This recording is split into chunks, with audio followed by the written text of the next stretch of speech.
ازيكم يا حبايبي؟ عاملين ايه حبايب قناه ام بودي؟ النهارده بقى قلت ايه نعمل لكم ايه. سيبنا بقى من المحشي والحاجات دي ونخش شويه في الحلو.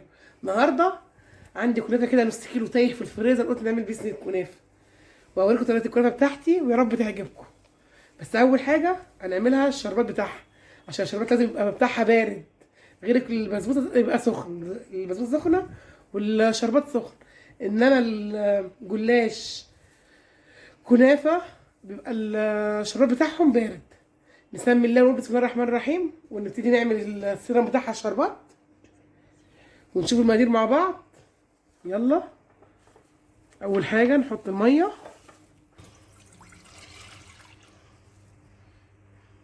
نحط كوبايتين الا ربع ميه، تمام،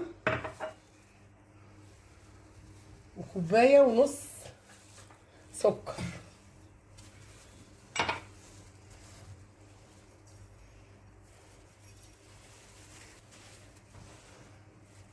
ليمون. ده الشربات بتاع الكنافه.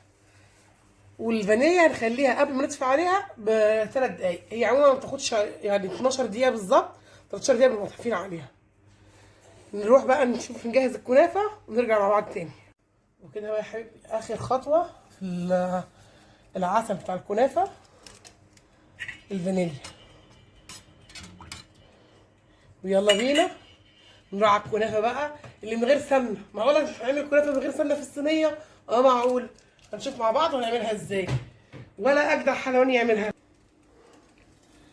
انا عندي الكنافه دي على طول في الفريزر، يعني لما بنزل السوق اجيبها وبخليها، بتنفع في اي حاجه. كنافه بلبن شغال، كنافه ببليله شغال، كله شغال، مفيش حاجه بتقول لا. والشتا جايه واي حاجه اخترعها لولادك واعملها لهم تبقى جميله. عندك بقى زبيب ووص الهند، حط لها اي حشو عندك. نرجع تاني حسب ما الصينيه عندك تاخد. عايزاها عاليه قوي اديها كنافه كتير، عايزاها حبه قليلين كده ما تكترهاش كنافه.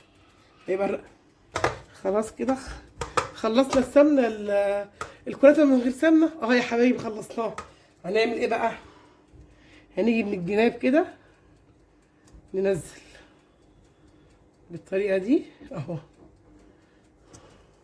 اي نوع سمنه عندك استخدميه، بلدي، سمنه التانية مش مشكله، اي نوع سمنه عندك استخدميه بالشكل دوت. وهنحطها في الفرن ونرجع لكم تاني. كده هي كده خرجت، مخدتش وقت ما شاء الله. الفرن كان سخن والشربات بتاعنا كان بارد،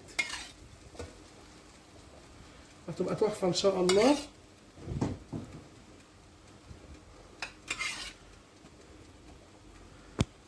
وقولوا لي ايه رايكم بالطريقه بتاعتي دي. حاجه كده عسل عسل، عظمه والله عظمه. هتقولي يا مجودي تسلم ايدك لما تعملها بالطريقه دي. اهم شيء الشربات بتاعها يبقى بارد، والسمك كده نفس المقادير اللي انا عملتها بالشربات اعمليها بالظبط. كوبايه ونص سكر، هنقطعها مع بعض يا حبايبي. هي سخنه بس عشان احنا لسه عاملينها مع بعض قدام، كل حاجه قدامكم على الطبيعه معموله، مفيش حاجه معموله ومتشاله، كله قدامكم. هي حاجه هشه كده بتاع امهاتنا، الكنافه دي بتاعت امي حلوه دي. مع بس شوفوا جميله جميله جميله. طبعا لسه متشربه دلوقتي حالا في حاجه كده. دلوقتي بقى يا سلام على طبق الكنافه دوت مع كوبايه الشاي، بقى مع نفسينا كده.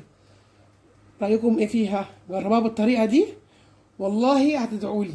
هي جميله جدا واقتصاديه مش مكلفه، حاجه كده لو عملتيها في 10 دقايق وان شاء الله تبقى جميله. قولوا لي ايه رايكم فيها. كل حته قطعه بقطعتها اهي، وهشه وحلوه جدا، وشربتها مظبوط وهي مظبوطه.